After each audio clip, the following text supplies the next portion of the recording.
Oke, baiklah. Assalamualaikum warahmatullahi wabarakatuh ya teman-teman. Salam tanam berduri. Semoga teman-teman banyak rezekinya ya teman-teman. Nah, ini kita muat sawit tua lagi atau sawit besar teman-teman. Ini sawit pertama yang kita tanam tidak tahun 2002 ya teman-teman ya. Masih saya sekolah. Sampai sekarang sudah pokoknya saya ini bertani sawit sudah 20 tahun teman-teman. Bertani sawit abal-abal tok ya teman-teman. Baru sekarang kita bisa beli sawit unggul teman-teman. Tapi alhamdulillah ya, dari hasil sawit abal-abal ini kita bisa tercukupi. Kita bisa punya uang. Kita merasakan uang itu enak lancar teman-teman. Nah, dari sawit abal-abal ini makanya patut kita syukuri. Saya jujur pribadi teman-teman, walaupun saya sekarang memang saya jual bibit unggul jenis varian PPKS ya, atau varietas PPKS, tapi saya nggak pernah menjelek-jelekan untuk yang tanam sawit abal-abal. Bagi teman-teman yang belum punya modal, saya tak akan menjatuhkan semangatnya. Tetap saya acuki jempol karena dia sudah berani mau nanam sawit teman-teman. Kenapa? Dari nanam sawit abal-abal itu bukan berarti kita yang ngomong itu ya treknya panjang lah, susah berbuah lah, subuh kompor lah. Nah, itu banyak sering kita lihat teman-teman. Orang yang ngomong seperti itu, coba lihat kehidupannya. Dia bisa beli apa sudah. Nah, itu untuk membuktikan sesuatu itu kita sudah bisa beli apa. Kalau dia sudah bisa beli Fortuner, bisa punya ladang sampai luas, nah itu baru kita acungkan jempol. Berarti dia itu sukses, bukan sekedar omon-omon teman-teman. Nah, seperti itu. Nah, ini di sini saya tekankan kepada teman-teman semua, jangan terlalu merendahkan apa yang dikerjakan orang lain. Pokoknya rezeki orang tuh beda-beda. Pokoknya dia mudah berani nanam sawit, tidak membiarkan lahannya kosong, itu sudah termasuk orang yang berani teman-teman. Ya, termasuk orang yang berani ya. Saya jujur tanam sawit abal-abal ini alhamdulillah hasilnya teman-teman nggak jauh beda. Kalau 1 hektar cuma 32 ton 32 ton atau ya 32 ton tuh kita mesti dapat teman-teman. Kenapa? Karena ada waktu saatnya sawit itu panen puncak teman-teman, yang mana 1 hektarnya itu bisa tembus 3 ton teman-teman ya. Bayangkan itu biasanya kalau pada panen puncak itu bisa tembus 1 hektar tuh 3 ton. Itu biasanya berlangsung selama 3 bulan teman-teman. 1 hektar 3 ton itu pada waktu panen puncak loh teman. Kalau panen pas saat gini, pas trek gini ya setengah 1 hektar itu 5 kuintal, itu paling rendah teman-teman. Jadi 2 hektar itu dapat 2 ton ya. 2 ton 1 ton minimal tuh per panen 2 minggu, tapi bukan 1 bulan. Kalau 1 bulan ya pasti dapat ya lumayan teman-teman. Tapi kalau untuk saat ini memang benar-benar sawit ini benar-benar trek ya. Soalnya lahan kita di sini 3 hektar ini cuma dapat segini tada teman-teman. Betul-betul yang paling parah di antara selama saya bertani sawit ya di tahun ini. Padahal tidak ada kena musim kemarau loh, jujur. Kalau di Kalimantan ini kemaraunya paling 6 bulan 3 bulan. Mungkin memang waktunya. Tapi nanti dapat teman-teman lihat ya. Kalau teman-teman lihat banyak bunga buah yang selain sawit, seperti contoh mangga, durian, itu banyak berbunga. Nanti ada saatnya kita panen puncak. Siap-siap aja unit atau mobil teman-teman. Nanti bakal mampu, dan pabrik tak bakal mampu mengolah. Biasanya agak murah, jadi 2000 saja harga. Bahkan 1900 saja. Kadang pernah tembus seperti itu. Apalagi kalau ekspornya di boykot ya. Nah, oke. Nah, ini kita sawit-sawit tua ini paksa kita kumpul-kumpulin brondolnya seperti ini teman-teman, untuk nambah beratnya teman-teman ya. Alhamdulillah. Nah, ini kondisi ini mati banyak sekali karena ganoderma teman-teman. Ini sawit abal-abal ini tidak mampu, tidak tahan dengan ganoderma. Paling lemah dia teman-teman, kena ganoderma, kena penyakit-penyakit itu paling lemah. Kalau sawit unggul tuh tahan, tapi ada varian atau jenisnya teman-teman. Tidak semua sawit unggul tuh tahan terhadap ganoderma.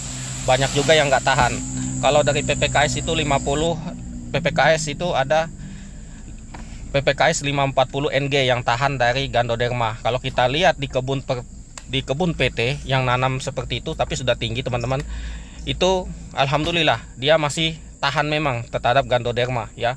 Itu dia tanam di sawit replanting ya, replanting. Tapi dia tanam tahun 2012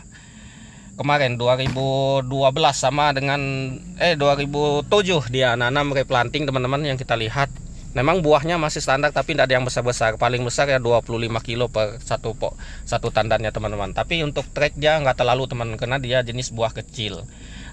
Kalau PPKS ini ya tergantung perawatan saja teman-teman ya.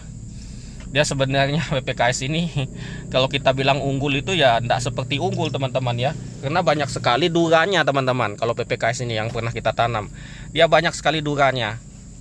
dia tidak terlalu tebal untuk dagingnya. Beda halnya dengan bibit-bibit lain seperti Topaz, kecuali Longsum ya. Longsum bukan dari PPKS ya. Longsum sendiri.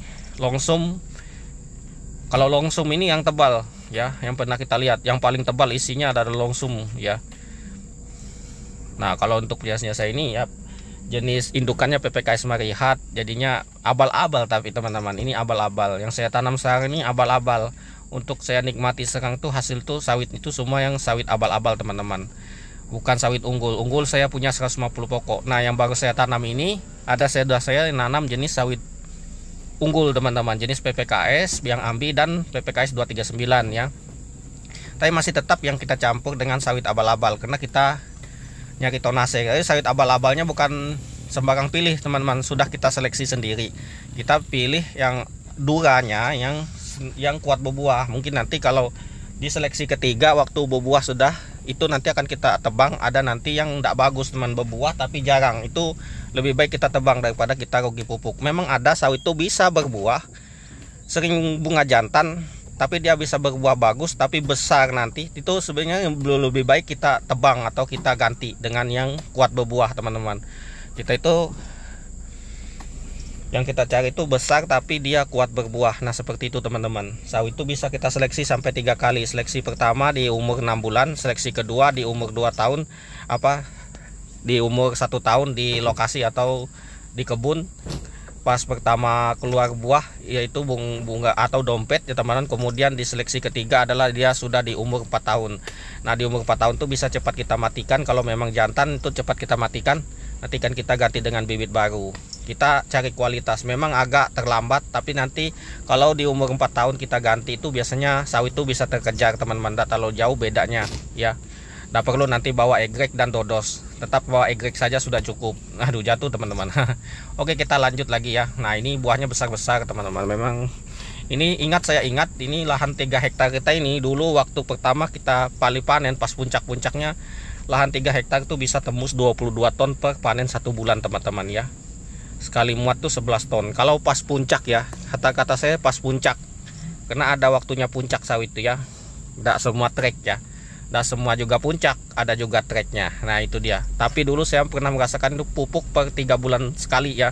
Jadi 1 tahun tuh 3 kali mupuk sampai 4 kali ya, diselingi dengan dolomit. Saya ingat itu pada zaman SBY teman-teman. Zaman SBY itu pupuk itu melimpah teman-teman. Karena subsidi buat petani itu semua petani disubsidi ya. Yang kita mulai susah pupuk subsidi atau pupuk ini pada zaman Jokowi ya, mulai sudah. Karena kebanyakan ngutang ya teman-teman untuk bangun IKN lah apalah, nggak jelas itu ya. Makanya memang kita itu butuh pemerintah atau presiden itu yang betul-betul mengayomi petani ya. Nah, karena kita petani ini ya. Nah, kuncinya ya ketahanan pangan kita.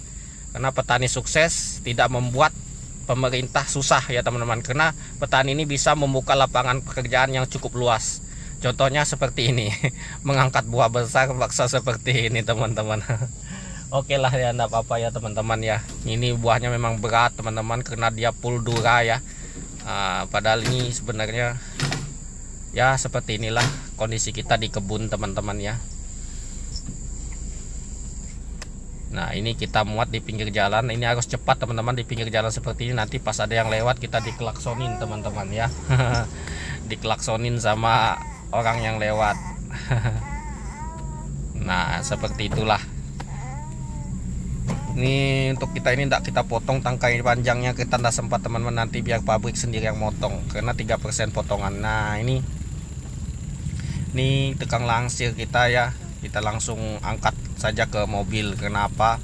Karena nanti berondolannya banyak yang jatuh teman-teman kalau ditaruh di tanah, dibanting-banting ya. Kalau kita langsung ke mobil gini enak, bersih bawahnya, nggak terlalu banyak berondol jatuh. Oke, nah ini dia penampakan di pabrik. Buah ini banyak, dan ngolah 2 hari ya teman-teman. Nah, ini sampai 2 ton teman-teman, 3 hektar dan sampai 2 ton. Oke, lanjut.